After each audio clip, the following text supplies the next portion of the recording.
বঙ্গে কি তৃণমূল মজুদ সবুজ আবির? রাত পোহালেই লোকসভা নির্বাচনের ফল প্রকাশ হবে। ইতিমধ্যে অধিকাংশ ভোট সমীক্ষায় তৃণমূলকে পিছনে ফেলে বিজেপিকে এগিয়ে রেখেছেন সব সমীক্ষক, যা তৃণমূল কংগ্রেস যেমন মানতে রাজি না, ঠিক তেমনি এ বঙ্গে তৃণমূলের ঝড় বইবে বলে মনে করছেন আবির বিক্রেতারা। তাই অন্যান্য রাজনৈতিক দলের রং আবির বিক্রির জন্য মজুত করলেও দেখা যাচ্ছে তৃণমূলের সবুজ আবির মজুত রেখেছেন অধিক পরিমাণে।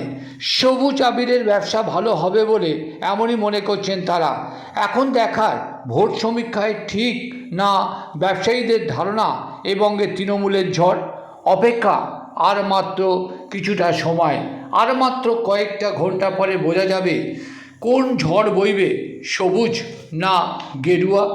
আর যা নিয়ে একেবারে টান টান একটা আশঙ্কা থেকে যাচ্ছে, কার ঝড় বইবে বঙ্গে, বিজেপি না তৃণমূলের?